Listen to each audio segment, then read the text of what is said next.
devil. The symbolic entity that entails all evil is a mythological creature that has been around since the beginning of time. There are many stories about him, and he has so many names and forms that you can do a lot with it. Depicted within this episode, you will find some films that feature the devil, Satan, or whatever you want to call it, in some way or the other.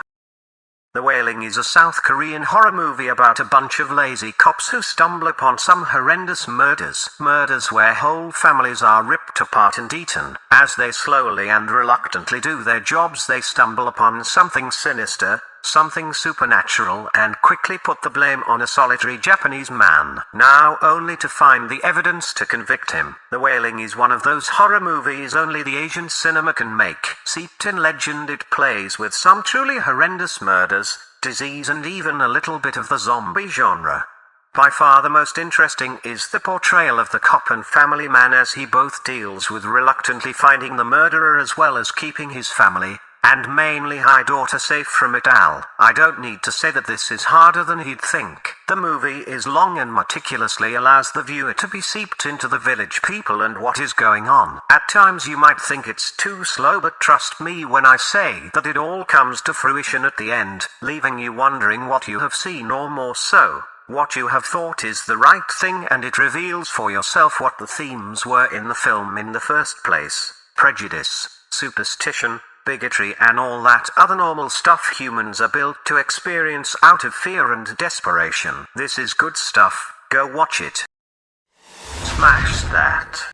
The Wretched. Retching is a word I equate with gagging, vomiting, heaving chunks from your bowels in almost excruciating pain. Therefore, when hearing the word The Wretched, I had quite the vision of what it could be. Thankfully for me, this is not a movie about something that has been thrown up. It's a 2020 horror film about a boy visiting his nearly divorced dad and working at his boating business for a little bit, trying to fit in, getting jiggy with the local hottie, and being bullied by town dickheads. One evening, however, he sees something strange at the neighbor's house and realizes that their little son has disappeared. What's even more strange, no one seems to remember him. Oh whoa, what now? We find out what's going on, and what's going on is a lot stranger than we would have expected. The Wretched attempts to weave a mythological tale of ancient witches into a modern era, and only slightly succeeds with this premise. The image and presence of the paranormal entity is slightly cliché tilde copyright, though pretty unnerving in spots. They thankfully veer away from any obvious Hansel and Gretel references, so that's luckily a good thing. What makes the movie stand out is the ending of the film, which to me came a wee bit unexpected. Unfortunately, the rest of the film is pretty standard, from the horror to the events that are depicted. There's little to no surprise. There's also don't do a certain thing in the film that would have made this a much darker and probably more effective film. As it stands, however, The Wretched is just an okay light horror flick. Smash that. Moloch is a Dutch horror film about a very Dutch woman and her not so very Dutch family who are attacked by a random stranger. Passing by, she finds out more strange deaths have happened in the neighborhood, and they try to find out who trespassed on their ground. Perhaps it's the friggin' English-speaking archaeological site digging up well-preserved corpses from the nearby bog. Them damn Englishmen digging in our Dutch bogs, potverdorie. Anyways, the film creates a fictional local myth and combines it with one of the more famous demon/pagan gods the world has known, and weaves it into a fairly compelling modern horror film that eventually teeters out and trades in excellence for something mediocre. The Dutch were never really known for their horror, but lately there's more of it, and this one comes close to being good. It just doesn't go far enough, and it's a sad thing they invented a myth while there's plenty of real myths that can be used. But I get it. A movie called Some Strange Dutch Word doesn't sell internationally, so why not call it Moloch and vaguely reference the child sacrifice demon to make it work? Though, as you will see, it doesn't work on several levels. Please keep in mind the word child sacrifice when you watch it and realize what's going on. Could have been good, but alas, merely mediocre. Check that. There's a famous Eddie Murphy skit that states that every black man when inebriated, will lay claim to his house and state, to all attendants, that this is his house and he does whatever the hell he wants in his house. While this is true for men of all races, I found this funny seeing this film. His House is a British horror film about two Sudanese refugees who try to build a life in the United Kingdom. The man and woman fled the war and arrived via raft in the UK, losing their daughter in the process. When they are given a house to live in, both start to realize there's a dark evil lurking in the house that is out to get them. What you will experience is an effective and chilling horror film that very effectively uses superstition and the immigrant problem to tell the tale of how cultures clash and how hard it can be to adjust yourself in a new environment, let alone a country with different customs and values. The two main characters are strangers to all, made even more clear by the scene where they are met with bigots telling them to go back to Africa, that England is for the English.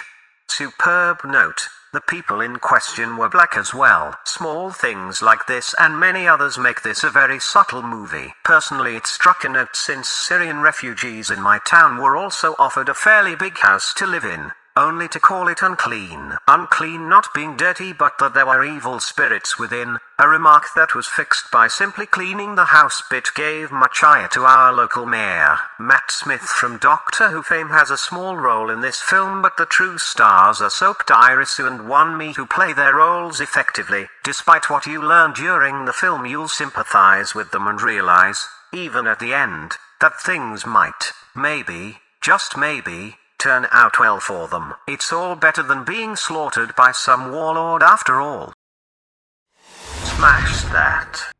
The Atticus Institute is a faux documentary shaky cam horror film about a bunch of scientists performing well-meaning tests on people who appear to have supernatural powers. Whether telekinesis, telepathy or other, our crew of peeps are shown performing tests on subjects intercut by their older selves talking about it, you know, like a documentary. And you know how much I love documentaries, right? Sarcasm detected.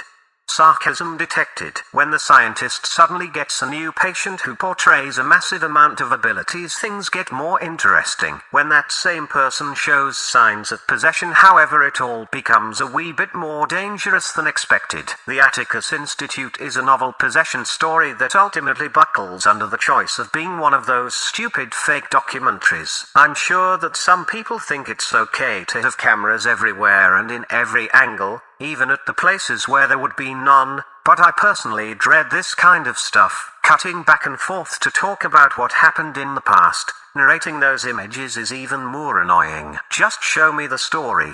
Stop interrupting. Tell me what happens. The effects during the actual footage is okay. Sometimes borderline unnerving, but it never goes far enough. It's more effective than 80% of the possession movies out there, so it's not a total loss, however, until you get to the end and you just want to throw something at your screen. I mean, come on, there was something in this film, but alas, the documentary route is almost as bad as making a musical.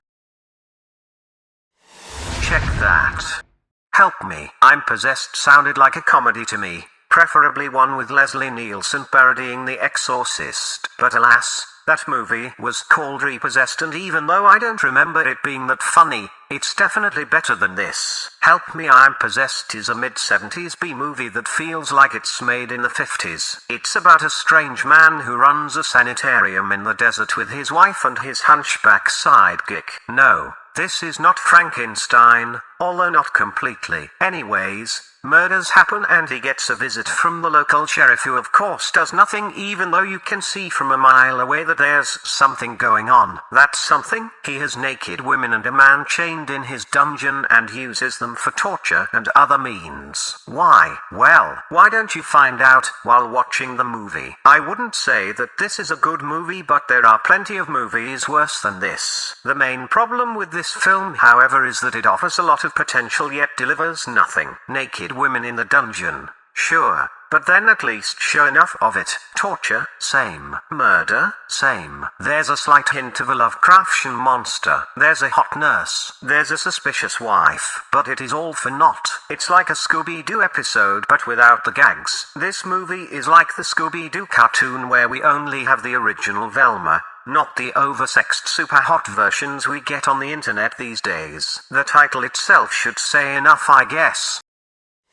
Drop that.